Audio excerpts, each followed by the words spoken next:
Muito bem, terceira aula de cálculo 1. Nessa aula nós vamos ver as primeiras proposições e primeiras propriedades dos limites. E vamos começar essa aula tentando formalizar um pouco aquelas ideias intuitivas que nós vimos na aula passada. Esse desenho, ainda seguindo aquele apelo intuitivo, ele está, digamos, exibindo o gráfico azul em azul aí de uma função f, tá? Nós vamos começar a tentar formalizar isso aí da seguinte forma. Vocês devem estar lembrados que nós, a priori, centramos um intervalo aqui, né, no nosso candidato a limite. Se nós estamos dizendo que estamos centrando o intervalo, é porque esse L aqui seria o centro. E, sendo ele o centro, os espaçamentos são iguais para um lado e para o outro. Eu vou chamar esse espaçamento de epsilon. É muito comum, é uma letra grega, tá? Eu só estou botando essa letra porque é a mais comum usada nessa notação de limite. Agora, o mais importante de tudo, é claro que ele é maior que zero. Né? Tá bom? Então veja, olha aqui. Se este ponto aqui representa para nós o L, então este aqui, ele irá representar o L mais epsilon, e este aqui representará para nós o L menos epsilon. Né?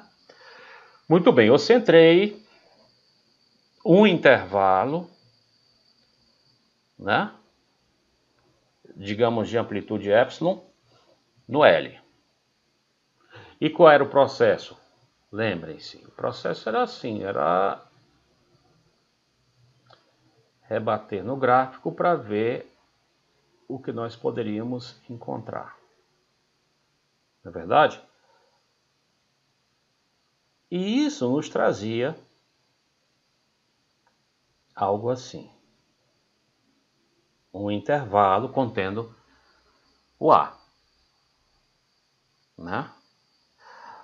E eu mencionei que este intervalo contendo o A, nem sempre, por sorte, seria um intervalo simétrico. Aqui nós estamos percebendo, por exemplo, que esse pedaço aqui da direita parece que está um pouco maior do que o pedaço da esquerda. Não tem problema. O que é que nós vamos fazer? Nós vamos pegar o pedaço da esquerda, que é menor, e vamos dar um nome para essa amplitude aqui. Nós vamos dar um nome para essa amplitude, eu vou chamar de delta. Delta também é uma letra grega, evidentemente delta também é positivo, uma vez que se trata de distância. Esse é o delta minúsculo grego, tá? O delta maiúsculo grego é aquele ali que nós conhecíamos lá na fórmula de Bhaskara, por exemplo, ok? Muito bem, aí este pedaço aqui, ele parece ser, digamos que fosse maior do que delta. Aí eu pego a amplitude delta aqui, para o outro lado. Delta. Então, de acordo com isso que eu fiz, este pontinho aqui indica A menos delta e este pontinho bem aqui, ele é o A mais delta. Ok? E aí, pessoal, o que nós vamos fazer aqui vai ser simples. Vejam, eu não vou usar tudo isso, eu vou usar este menor que garante tudo. Esta amplitude igual para um lado e para o outro aqui. Garante tudo que eu preciso. O que é que estaria, digamos, garantido aqui? O que estaria garantido aqui seria o seguinte: qualquer valor de x que eu pegasse dentro desse intervalo entre A menos delta e A mais delta, qualquer valor de x que eu pegasse aqui dentro, seria via f levado num valor de y, que estaria aqui dentro desse outro, ou seja, que estaria dentro que estaria entre o L menos epsilon e o L mais epsilon. Vamos aqui formalizar isso. Vamos formalizar esse negócio aí. Olha só. Aqui, graficamente, nós estamos garantindo que se o x estiver entre o a menos epsilon e o a mais epsilon, então o f de x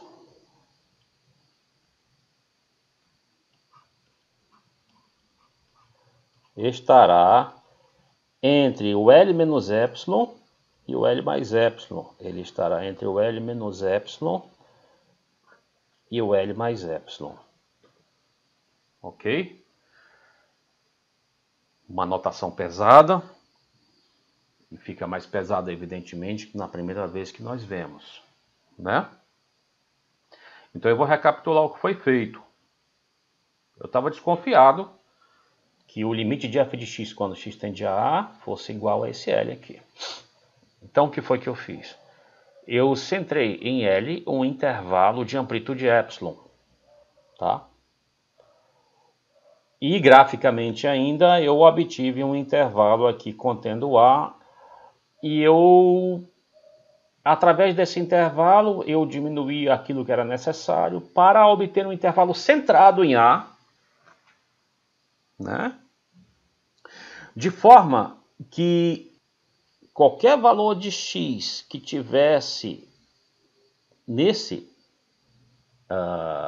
intervalo, entre o a menos epsilon e o a mais epsilon, fosse cair nessa faixa e, portanto, dentro desta outra faixa horizontal. Quer dizer, qualquer valor de x que tivesse entre a menos epsilon e a mais epsilon seria pela f levado num valor de y, que é yf de x, né?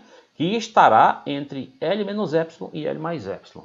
Nós declaramos que o limite de f de x, quando x tende a é esse L, quando para qualquer epsilon, ou seja, por menor que fosse o epsilon que quiséssemos colocar, sempre achássemos um delta, de forma que esta sentença fosse verdadeira. Tem forma de escrever esta sentença de uma maneira mais compacta? Tem. Mas a primeira coisa que nós devemos entender aqui, como eu falei na aula passada, é o processo gráfico envolvido nisso. É entender como isto funciona na geometria, né? A segunda coisa é entender apenas a simbologia usada nos intervalos. Dizer que o L está entre L menos epsilon e L mais epsilon significa que no L nós centramos um intervalo de amplitude epsilon. Foi isso aqui que nós fizemos. Estava aqui o L, esse aqui é o L menos epsilon e esse é o L mais epsilon. 2 epsilon seria a espessura desse intervalo, aqui tem epsilon, aqui tem epsilon. O intervalo lá na horizontal, como é que ele tinha ficado? Lá na horizontal ele tinha ficado assim. Aqui era o A, aqui é o A menos delta, aqui é o A mais delta. O que é que nós estamos dizendo aqui em cima? Nós estamos dizendo aqui em cima que seja qual for o x que escolhermos aqui dentro, qualquer um, a f desse x estará de alguma forma, não, sempre estará aqui dentro. Tá? Este delta aqui, ele vai depender do epsilon que estiver sendo escolhido. Tá certo? Ele vai depender do epsilon que estiver sendo escolhido. Isso ilustra um dos fatos que nós mencionamos na aula passada, que nos diz que o teste para o limite deverá começar sempre na vertical. É em torno do nosso L, em torno do nosso candidato a limite que nós devemos começar o teste, ou seja, nós devemos impor o epsilon e verificar se para todo o epsilon imposto nós conseguiremos encontrar um delta dependendo desse epsilon aí. Geralmente quando nós diminuímos o epsilon, o delta achado acabará menor também, de tal forma que valha esta relação. Toda vez que o x estiver delta próximo do A, então o f de x estaria epsilon próximo do L. Essa seria uma maneira mais prática de falar isso. E como eu falei, nós vamos agora chegar numa maneira mais prática também de escrever isso aí.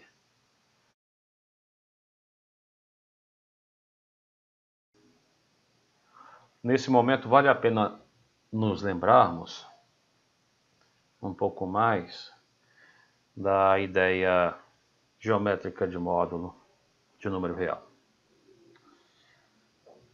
Vamos desenhar aqui uma reta numerada.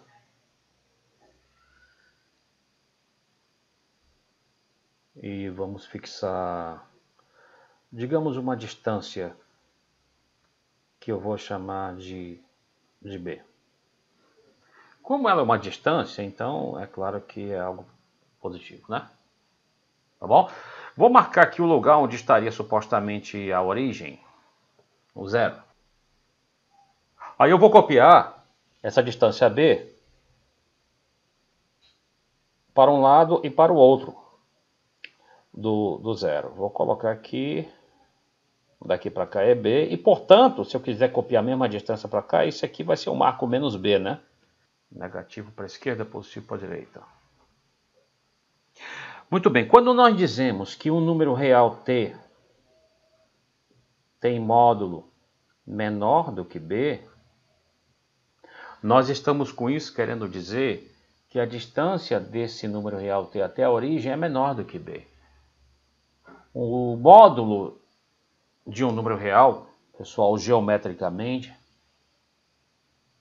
ele nos informa a distância entre esse número real e a origem, e o 0. Então aqui quando eu estou dizendo que o módulo de t é menor do que b, eu estou querendo dizer que a distância entre o t e o 0 é menor do que b. Em outras palavras, o t ele não vai poder estar nessa região aqui ou nessa, né? Ou nessa. Na verdade, pela desigualdade estrita, o t não vai poder nem assumir esse valor nem esse. O t não pode ser igual ao b ou ser igual a menos b, porque nesse caso a distância dele à origem seria precisamente b, não seria menor. Então, repetindo, dizer que o módulo do número t é menor do que b significa dizer que a distância do número t até a origem é menor do que b. Em outras palavras, isso é a mesma coisa que dizer que esse número t está entre menos b e b. Qualquer lugar que ele estiver aqui dentro serve, porque em qualquer lugar que ele estiver, desde que aqui dentro, a distância dele até a origem vai ser menor do que b. Pode estar aqui, só não pode estar aqui fora, né? Então, o que eu estou dizendo é o seguinte, módulo de t menor do que b significa, em outras palavras, vou botar aqui um sinônimo para ele, que o t estará entre menos b e b. Isso aqui é muito importante, gente. Eu vou destacar, inclusive, devido à importância, essas duas coisas são sinônimas, ou, em outras palavras, equivalentes. Dizer uma dessas coisas significa dizer a outra. Qualquer coisa que esteja aqui dentro desse módulo funcionará dessa forma, tá? Em particular, pessoal, vejam. Então, vamos lá. Eu vou começar a adequar isso aqui à nossa notação. Se delta é um número qualquer positivo, ou seja, se delta é algo que também, assim como b, pode ser considerado uma distância, então dizer que módulo de t é menor do que delta é a mesma coisa que dizer que este número t, seja lá ele quem for, estará entre menos delta e delta. Seja lá esse número t quem for. Então, por exemplo, se o nosso número t for x menos a, então dizer que o módulo de x menos a é menor do que delta significa dizer que este nosso número x menos a estará entre menos delta e delta. Prosseguindo.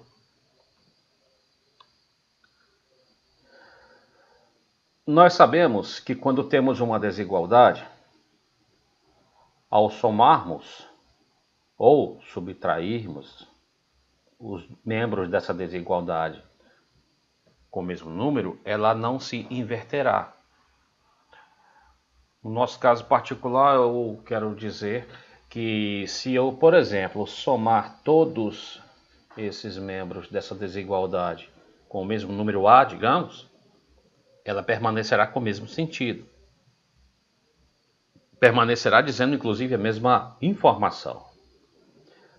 Se ela permanecerá dizendo a mesma informação, eu vou declarar aqui que elas são sinônimas. Esse sinal aqui, ele indica que dizer isto é a mesma coisa que dizer isto. Tá? Muito bem, então vamos somar, vamos adicionar o A em todos os membros dessa desigualdade. Nós teremos A menos delta menor do que x menos A somado com A da x, menor do que A mais delta. O que é que nós acabamos encontrando, pessoal? Que dizer isto é a mesma coisa que dizer isto, que é a mesma coisa que dizer isto aqui. Então, dependendo do contexto, ao querer passar esta informação, que na verdade é uma só, dependendo do contexto, você escolhe qual das três formas está mais adequada àquele contexto. Ok? Repetindo, dizer que o módulo de x menos a é menor do que delta é a mesma coisa que de dizer que o x está entre a menos delta e a mais delta. Então, resumindo,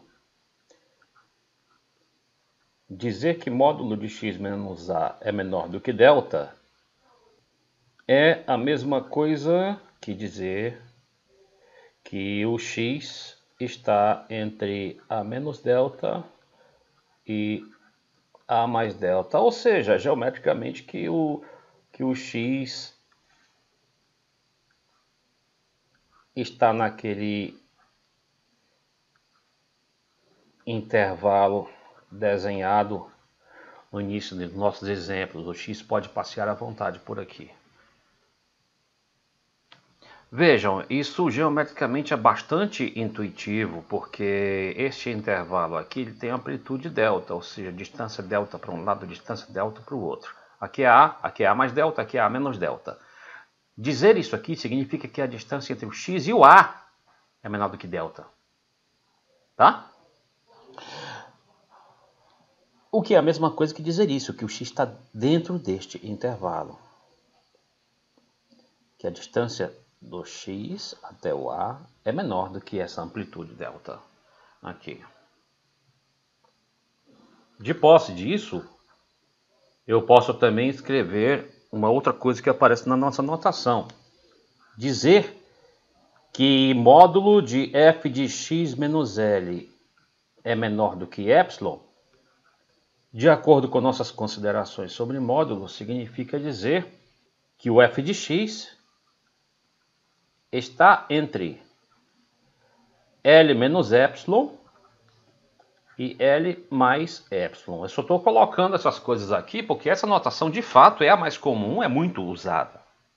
Agora vejam o que nós fizemos ao olhar para os intervalos naquele gráfico.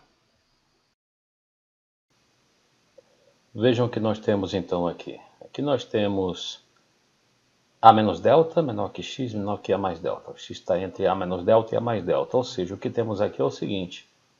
Módulo de x menos A menor do que delta. Esse sinal significa, implica em que, quer dizer, o que vem depois é consequência do que vem antes. Aqui nós temos f de x entre L menos epsilon e L mais epsilon. Ou seja, de acordo com o que nós observamos, isso quer dizer a mesma coisa que distância entre f de x e L, ou módulo de f de x menos L, menor do que epsilon. Em outras palavras, dizer que o limite de f de x, quando x tende a é L, significa que para qualquer epsilon que nós estipularmos, existirá um delta, dependendo dele, de tal forma que toda vez que o x estiver delta próximo do A, então seu f de x estará epsilon próximo do L. Muito bem, nós vamos agora mostrar um caso em que não se consegue aquela implicação, em que não se consegue, em outras palavras, aquele argumento x delta próximo do A implicaria em f de x epsilon próximo do nosso alvo. Vamos olhar aqui para esse M primeiro e vamos centrar um intervalo qualquer no M. Uma amplitude epsilon, mas eu não vou colocar essa nomenclatura aqui não.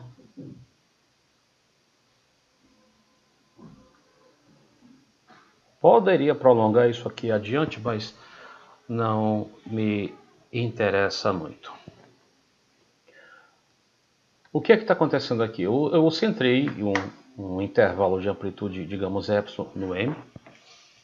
E caso eu quisesse mostrar, para que eu conseguisse mostrar que o limite de f de x quando x tende a fosse igual a m, eu deveria encontrar um intervalo centrado no A, de tal forma que todo x desse intervalo fosse levado aqui dentro via f, nesse intervalo aqui. Nesse intervalo de amplitude epsilon centrado no m, né? Na verdade, o f de x deveria estar aqui, né? O x é levado no gráfico e o gráfico te traz o f desse x. Agora vejam, reparem que por menor que seja o intervalo centrado no A, eu vou ter aqui, por exemplo, eu vou ter aqui alguns elementos que serão via f jogados de fato aqui dentro. Mas eu também vou ter outros elementos que serão jogados bem longe desse intervalo.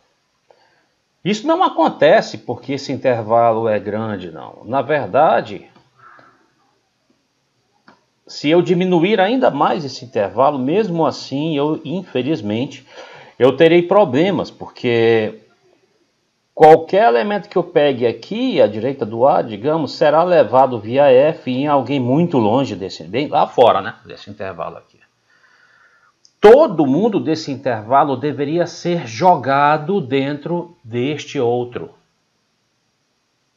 E isso deveria acontecer por menor que fosse a minha amplitude aqui. Vejam que isso não acontece nesse caso. Então a gente não pode afirmar que o limite de f de x quando x tende a A é m. Isso não acontece, na verdade. De forma análoga, isso é com o L também. Vejam, eu vou centrar um intervalo no L e posso aqui também observar que por menor que seja um intervalo centrado em A, eu sempre terei elementos x dentro deste intervalo centrado em A, que serão via f levados no f de x que estará fora desse intervalo. Vejam que isso ocorre por menor que seja um intervalo centrado em A. Por exemplo, qualquer x que eu pegar à esquerda do A será levado em alguém fora deste intervalo aqui. Então eu não posso igualmente dizer que o limite de f de x quando x tende a A é L. Eu poderia dizer que os limites laterais aqui existem, na verdade são diferentes, né? Limite de f de x quando x tende a A pela direita, podem reparar, de acordo com o que nós vimos na aula anterior, é o L. E o limite de f de x quando x tende a A pela esquerda é o M. Esses dois limites são diferentes e isto até é suficiente para garantirmos que o limite de f de x quando x tende a A não existe. Por quê? Porque os limites laterais nesse ponto são diferentes, por exemplo. Vamos ilustrar essas ideias com um exemplo prático. Vamos considerar essa função aqui. Uma função de RR, dada por f de x, igual a, digamos, 2x menos 3. Caso quiséssemos plotar isso num gráfico, o gráfico nos daria uma reta, tocando o eixo y lá na altura menos 3. E, por exemplo, se eu pegasse x igual a 5, seu f de x, fácil calcular isso, seu f de x seria o 7, né? O próprio desenho nos leva a querer acreditar que o limite de f de x quando x tende a 5 seja de fato igual a 7 aí. E vai ser, nós podemos provar isso rigorosamente. Como que nós deveremos provar? O processo é o seguinte: dado qualquer epsilon maior do que zero, nós devemos mostrar que existe um delta maior do que zero, tal que toda vez que o x estiver delta próximo do 5, então o f de x estará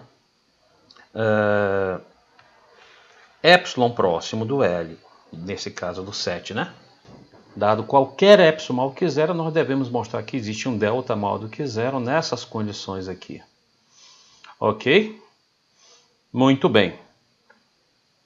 Vamos mostrar isso daqui. Vamos mostrar que isso acontece de fato para alguns valores e depois nós vamos efetivamente provar essa coisa aqui de forma rigorosa, tá? Ou seja, nós vamos, após o exemplo que eu vou fornecer, nós vamos mostrar que seja qual for o epsilon, ou seja, por menor que ele seja, vai existir sempre um delta positivo, de tal forma que, se isto acontecer, isto acontecerá como consequência. Então vamos primeiro fazer uma pequena verificação. Vamos pegar um epsilon bem pequenininho aqui. Vamos pegar um epsilon, por exemplo, vamos pegar um epsilon igual a 0,2. Ele está tão pequeno aqui que fica meio chato desenharmos, mas nosso foco agora não é o desenho, é mais o algebrismo envolvido nisso. Então vamos nos ater aqui a essas, digamos, a essas contas.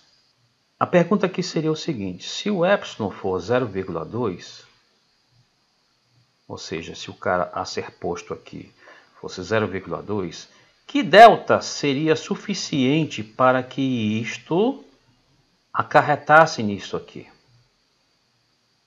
Acarretasse nessa consequência. Que consequência seria essa? A consequência seria f de x menos o nosso L menor do que o nosso epsilon, né? Reparem como a coisa, na verdade, é até simples. Nós queremos isso como consequência. Vamos raciocinar por um momento de trás para frente. Nós queremos isso aqui. Em outras palavras, o que é que nós queremos?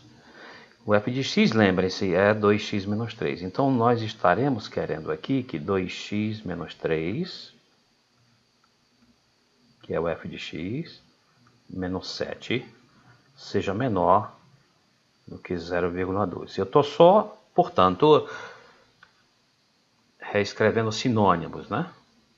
Aqui dentro fica fácil operar. Na verdade, então, o que eu quero aqui é que 2x menos 10 dentro do módulo seja menor do que 0,2. Notem que eu posso caminhar daqui para cá, ou daqui para cá. Essas coisas,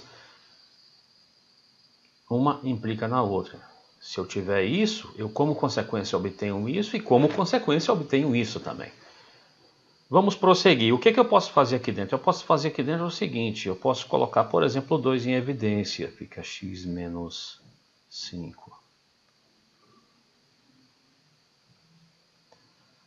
Agora vejam. Módulo de um produto é o produto dos módulos. Isso fica módulo de 2 vezes o módulo de x menos 5. Aí vem a parte mais fácil, porque módulo de 2 é 2, né?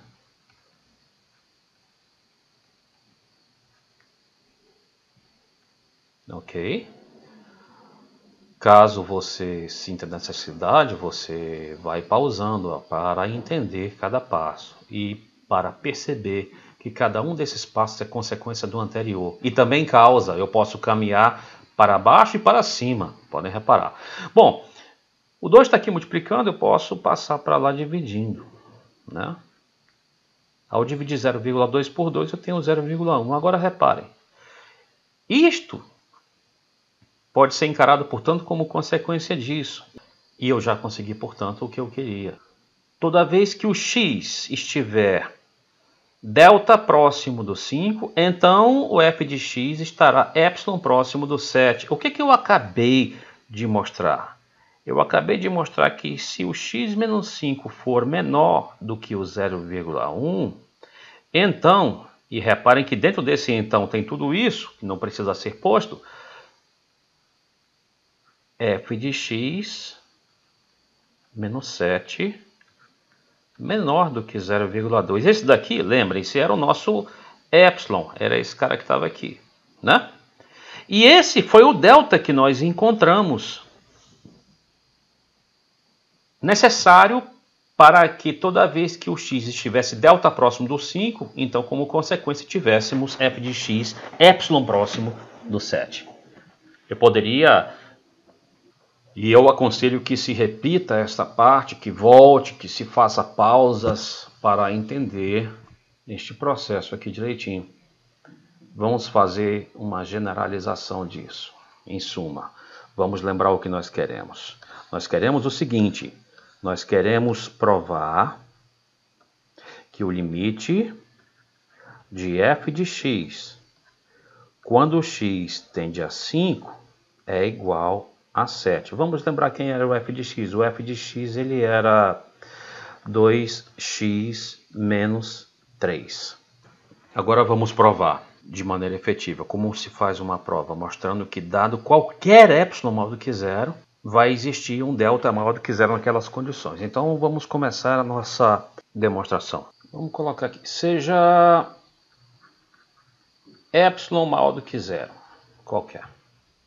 Aqui nessa esquerda eu vou colocar aquele cálculo que eu gostaria de exibir na prova para o professor ver que eu sei que está bonito e tal. Aqui do lado direito eu vou colocar o rascunho, o que seria aquilo que só eu gostaria de ver na prova. Ou seja, aquilo que talvez eu nem quisesse entregar para o professor. O que eu quero aqui? Eu quero como consequência obter que f de x menos nosso L dentro do módulo seja menor do que epsilon. Essa é a consequência. Agora vejam, quem é o f de x e quem é o L? Nosso L aqui é o 7, o nosso f de x nós sabemos quem é. Então, vamos colocar 2x menos 3, que é o f de x, menos o L, que é o 7. Eu quero que seja menor do que epsilon. Ok. Isto significa que 2x menos 10 dentro do módulo menor do que epsilon. Ou, em outras palavras, que 2 vezes que multiplica x menos 5 menor do que epsilon. E agora, reparem, está muito parecido com o que foi feito anteriormente. É, na verdade, a mesma coisa. Isso é módulo de 2 vezes o módulo de x menos 5. Isso aqui tem que ser menor do que epsilon. Módulo de 2 é 2, né? X menos 5 menor do que epsilon. Continuando, o 2 está aqui multiplicando, vai passar para lá dividindo. Então, o que é que eu quero? Eu quero x menos 5, eu quero que x menos 5 seja menor do que epsilon sobre 2. Está aqui o meu delta. Então, o que é que eu faço? Agora eu vou lá na prova. O que é que seria isso? Para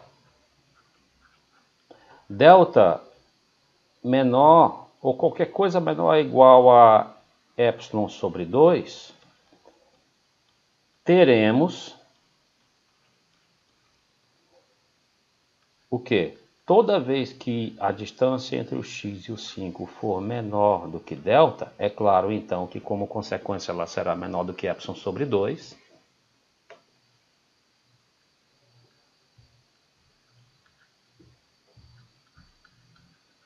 Menor do que epsilon sobre 2, né? Que o delta é menor ou igual a epsilon sobre 2. E, portanto, aqui não há espaço para prosseguirmos horizontalmente, e, portanto, o f de x menos 7 vai, de fato, ser O ponto crucial é esse. Eu peguei um epsilon maior que zero qualquer. E eu descobri que basta que eu tome um delta menor ou igual a epsilon sobre 2 para que isto implique nisso. Reparem que foi isso que nós encontramos aqui em cima. Vejam. Olha quem era o epsilon. Olha quem pode ser o delta. Se o delta for este cara ou qualquer um menor do que ele, positivo, claro, isto acontece. Nós verificamos que isso acontecia. Então nós podemos de fato afirmar que o limite de f de x quando x tende a 5 é 7. Por quê? Porque fornecido qualquer epsilon maior do que zero, eu garanto a existência de um delta, de tal forma que quando o x estiver delta próximo do 5, então o f de x estará epsilon próximo do 7. Muito bem, vamos demonstrar algumas propriedades de limites e outras delas nós vamos simplesmente enunciar. A primeira propriedade, ela diz o seguinte: o limite quando existe é único. O que significa? Por exemplo, se o limite de uma função f de x, quando x tende a k, é igual a L, e o limite de f de x, quando x tende ao mesmo k, é igual a m, ou seja, mesma função, mesmo alvo, então o L é igual a m. Ainda bem, né? Na verdade, isso aqui quer dizer que se você trata de uma mesma função, o x tendendo ao mesmo valor, então os limites desse mesmo valor não poderão ser diferentes caso existam, ok? Muito bem. A segunda propriedade, ela é talvez até mais fácil do que essa. Ela diz que o limite de uma constante é a própria constante. Se f de x é uma constante, uma c constante, por exemplo, que seja qual for o x, o f de x for sempre esse valor, então o limite de f de x, quando x tende ao número qualquer, não importando que número é esse, vai ser a própria constante. Exemplo, vou dar um exemplo aqui. Limite de menos 3, quando x tende... Eu vou colocar um alvo bem chato aqui, 5 sétimos. Não importa o quão chato, o quão complicado for esse cara. Se essa função é uma função constante, e essa é uma função constante, apareceu só um número aqui, f de x igual a menos 3, então o limite da constante, como a gente viu, como é a própria constante, então esse limite aqui é menos 3. Ok?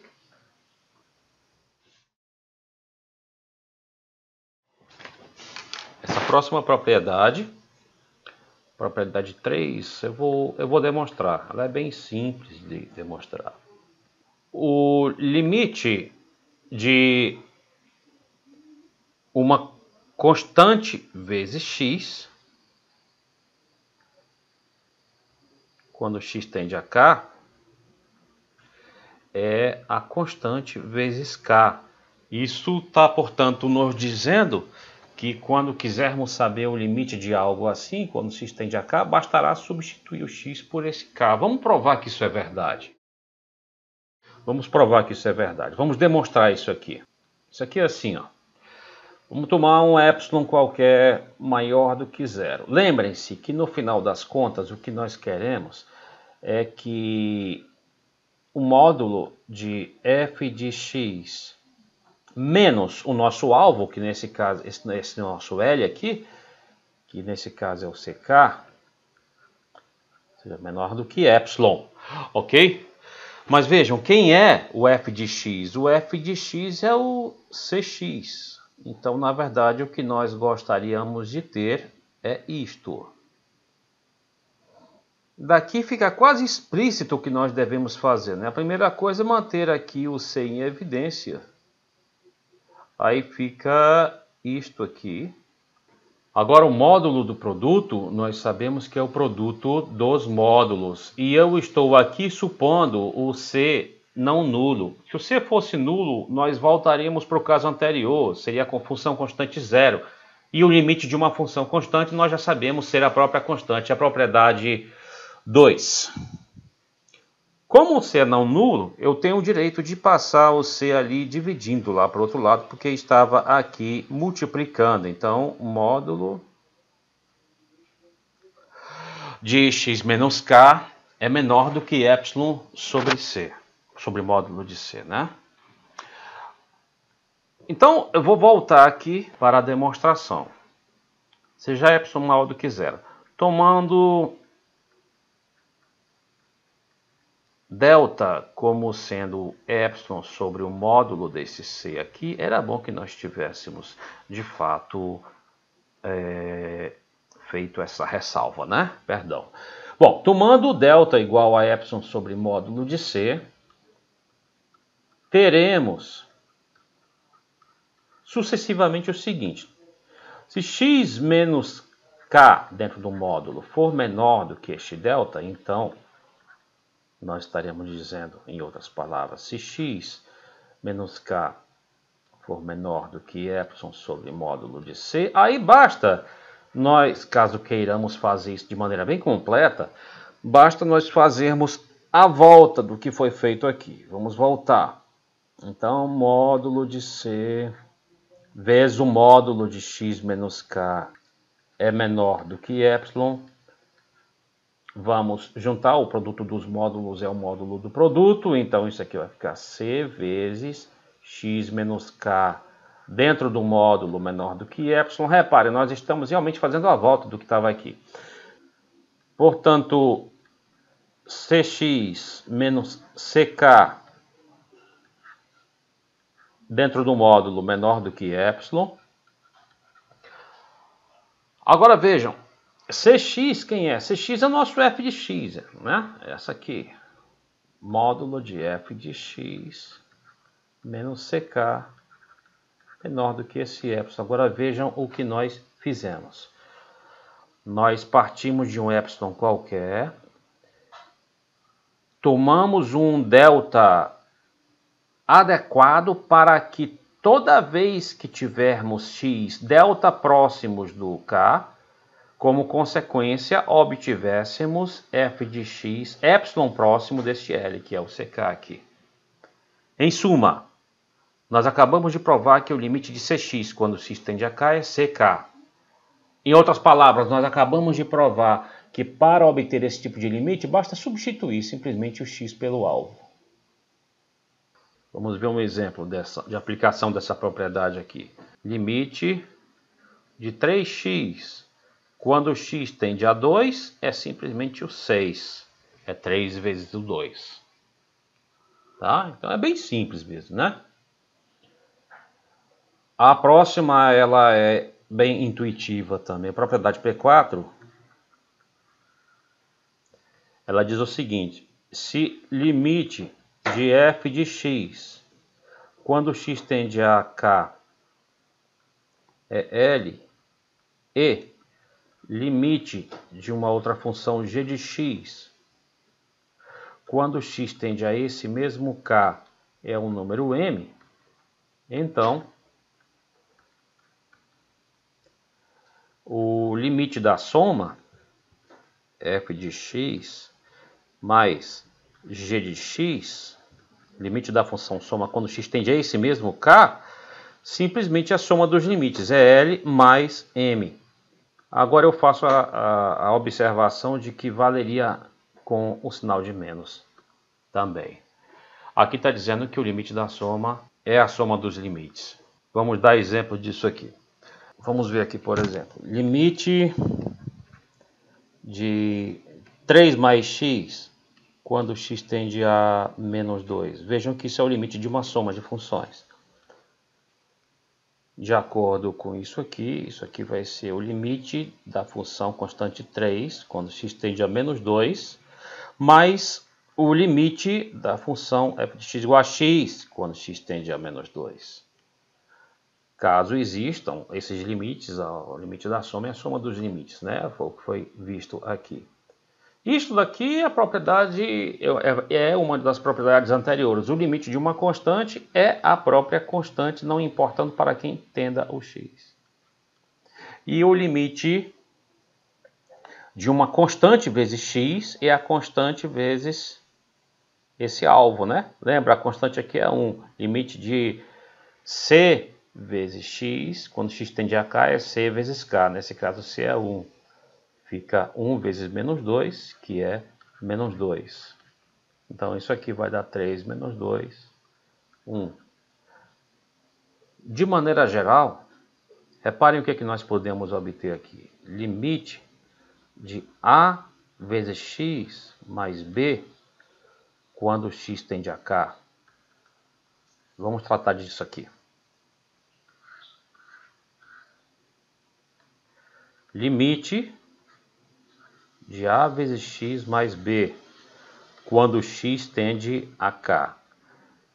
Vejam que isso aqui é o limite da primeira mais o limite da segunda. Eu estou supondo aqui, pessoal, a e b constantes. A única variável aqui é o x. Isso torna a coisa bem simples. Por propriedade anterior, o limite de uma constante vezes x é a constante vezes o alvo. Então, isso aqui vai ficar a vezes k, né? Por propriedade anterior. E o limite de uma constante, mais fácil ainda, é a própria constante, né? Da AK mais B. Repare, então, para sabermos o limite de uma função desse tipo aqui, basta, novamente, que substituamos o x pelo alvo. Por exemplo, limite de menos 3x mais 5, quando x tende, digamos, a 2, vai ser menos 3 vezes 2 mais 5, ou seja, menos 6 mais 5. Então, esse limite é menos 1. Vamos para a quinta propriedade. Se o limite de uma função g de x, quando x tende a k, é igual a L, e a função f é dada por um número, digamos o lambda. Lambda é outra letra grega, tá? Vezes g de x, uma constante, tá? Então, o limite de f de x existirá nesse k e será igual a lambda vezes o limite da g, que é L. Vocês podem pausar aqui para entendermos melhor do que se trata. Os exemplos, eles nos ajudarão aqui. Por exemplo, aqui, vamos imaginar essa função aqui, f de x igual a 5 que multiplica 3x mais 1. E vamos olhar para esse pedacinho aqui, para essa outra função. Vamos chamar isso de g de x.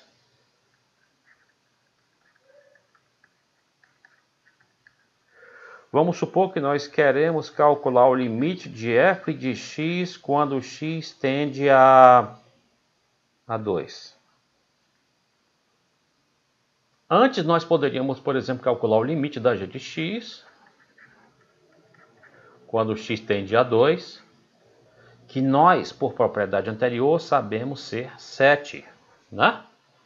Basta substituir, nesse caso, dessas funções. Quando a função é uma função do tipo ax mais b, ou seja, uma função afim, basta substituirmos.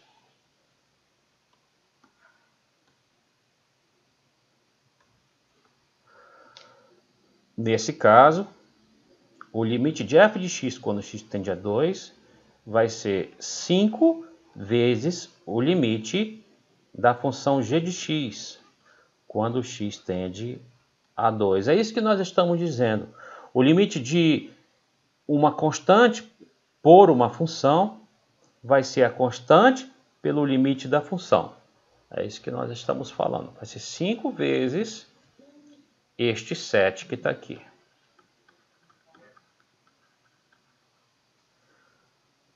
Recapitulando, f de x é 5 vezes 3x mais 1. Se quisermos saber o limite da f, no x tendendo a 2, por exemplo, basta multiplicar o 5 pelo limite da função que o 5 multiplica. Tá? É disso que nós estamos falando. Propriedade 6.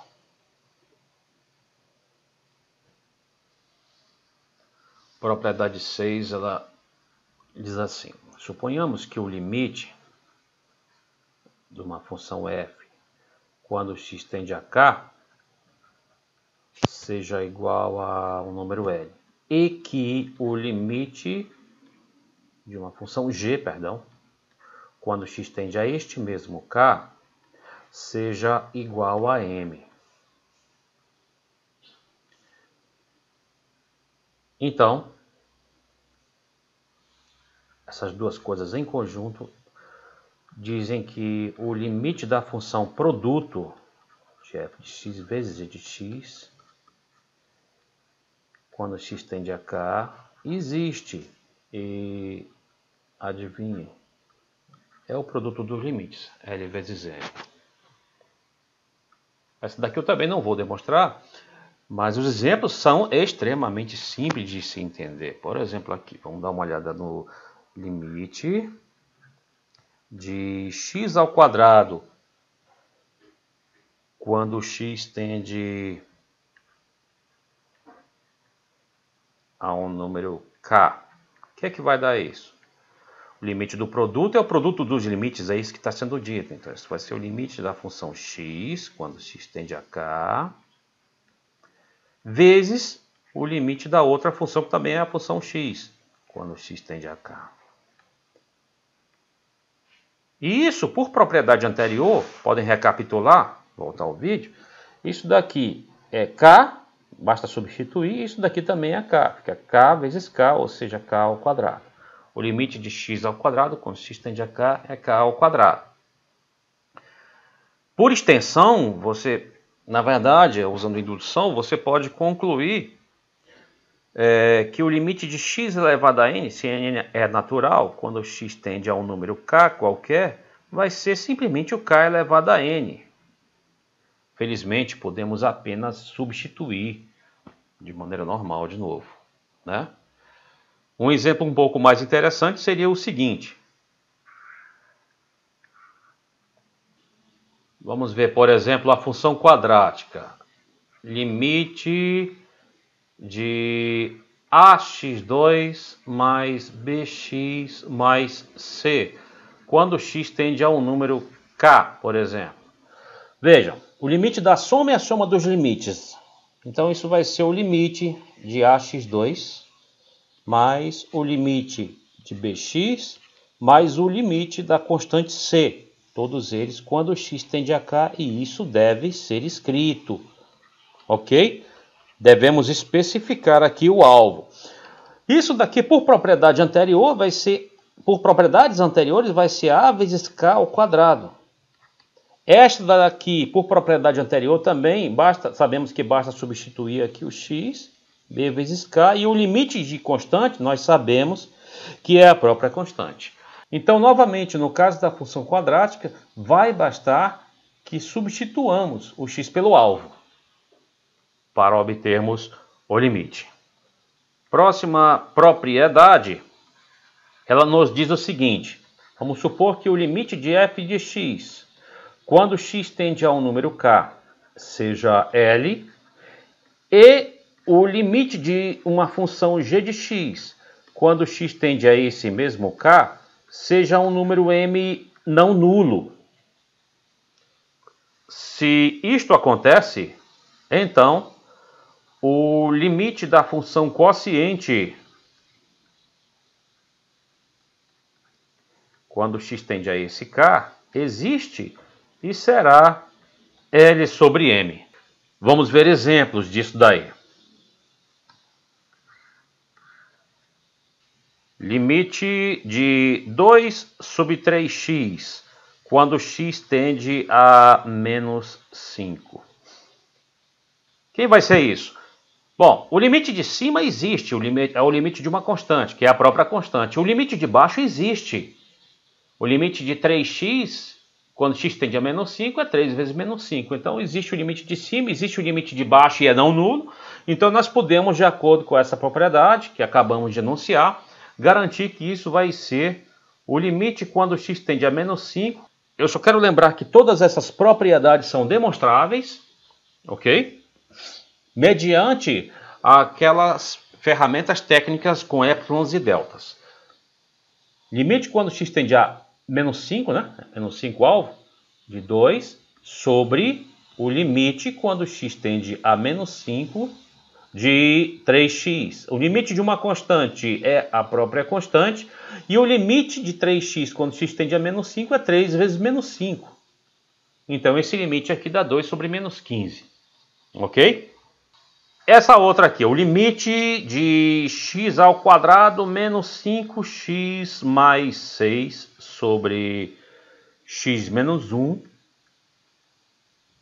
quando x tende a 2. Quem é o limite de cima? É o limite da função quadrática, que nós vimos, por exemplo, anterior, que é um limite obtido pela simples substituição. É substituir o x por 2. Ao substituirmos o x por 2, nós teremos 0. Tem algum problema 0 no numerador? Não. No denominador teríamos, mas no numerador não. Então o limite de cima existe e é nulo. E o limite de baixo é mais fácil ainda. Isso é uma função do tipo ax mais b, né? O limite de uma função afim que foi feito lá em cima também. Basta também que substituamos o x pelo alvo.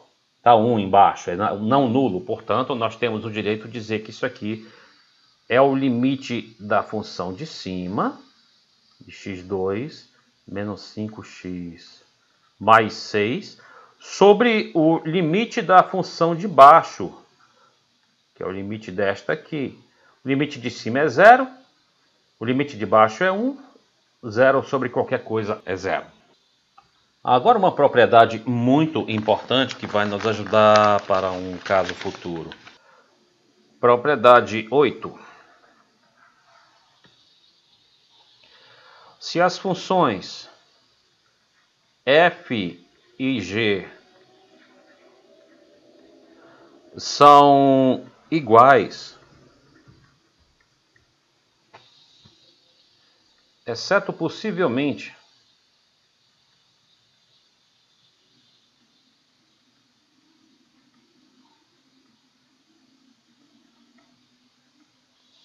em um número k, quando elas poderiam eventualmente não ser iguais, ou uma delas poderia eventualmente até nem existir, então o limite de f de x, quando x tende a esse k, será igual ao limite de g de x, quando x tender a esse mesmo k. Isto, evidentemente, caso um desses limites exista.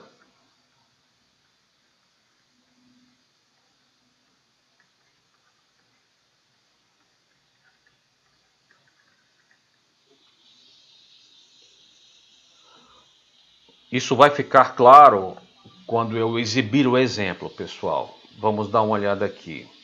F de x igual a x ao quadrado menos 4 sobre x menos 2. Para quem viu a segunda aula, essa função deve ser bastante familiar. G de x, digamos que seja a função x mais 2. Tá? Eu quero calcular, quero saber se existe, inclusive, o limite de f de x quando x tende a 2. Eu não posso usar a propriedade anterior a esta, que diz que o limite de um quociente é o quociente dos limites. Por quê? Porque apesar de o limite de cima e do limite de baixo existirem, aqui há o grande problema do limite de baixo ser nulo. E lembrem-se, você pode voltar o vídeo e ver o enunciado correto daquela proposição 8, e diz que aquilo vale quando o limite de baixo é não nulo. Como o limite de baixo é nulo, nós devemos procurar saber se podemos resolver isso de outra forma. E esta nossa propriedade acabou de resolver esse nosso problema por causa do seguinte. Vejam que f de x, que é x ao quadrado menos 4 sobre x menos 2, ela pode ser reescrita da seguinte forma. Observem o numerador. O numerador, na verdade, é o produto de uma soma por uma diferença.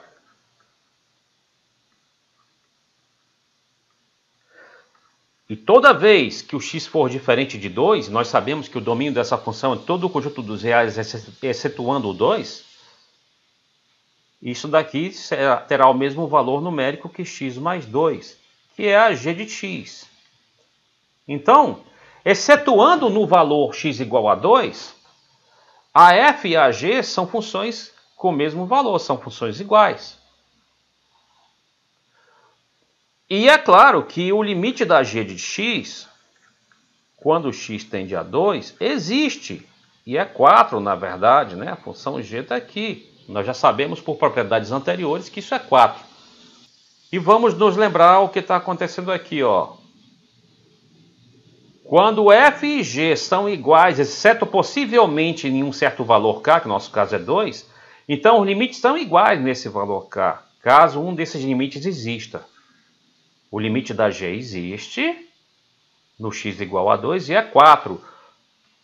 E a g e a f coincidem em tudo que é valor, exceto no 2. Portanto, o limite da f é o limite da g, né? Que é 4. Ok? Essa aí é muito importante.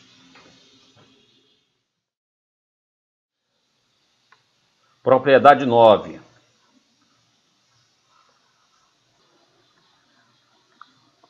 Se n é um inteiro positivo, estou excetuando aqui o zero, tá?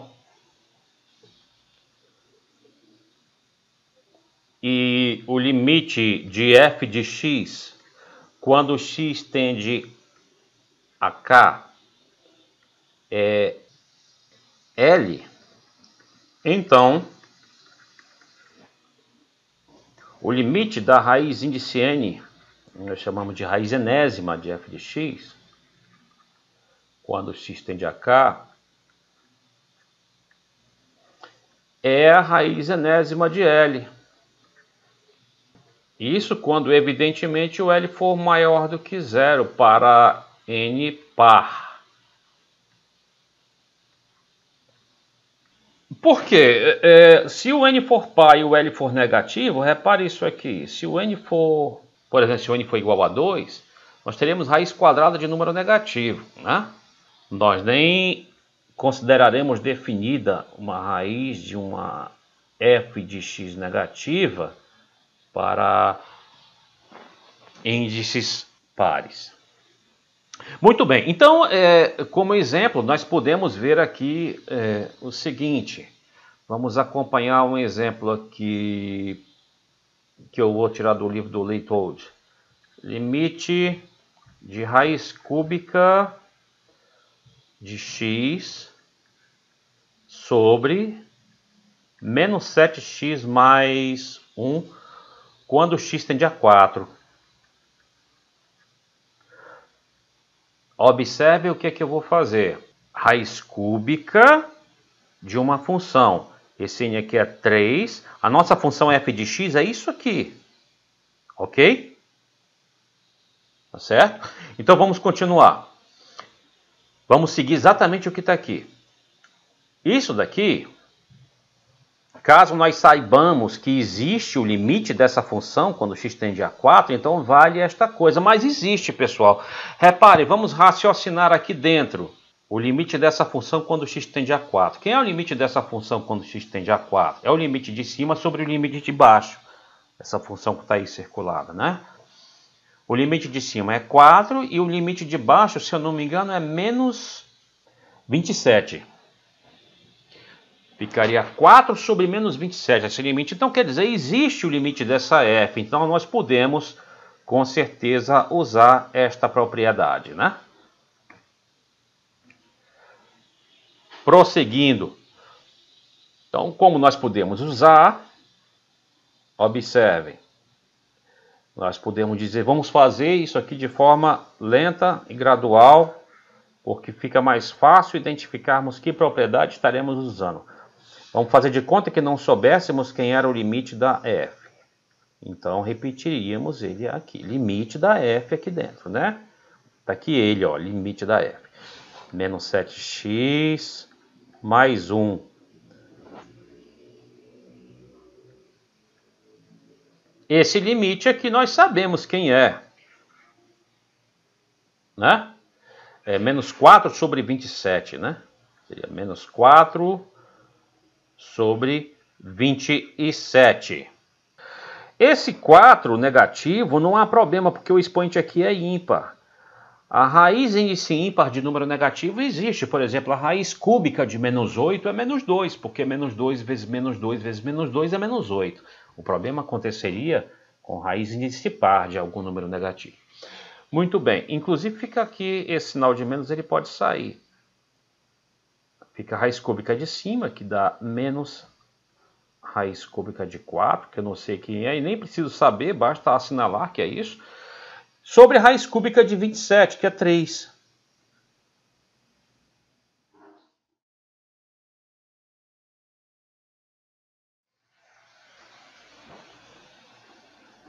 De posse dessas propriedades, nós conseguimos resolver já vários limites.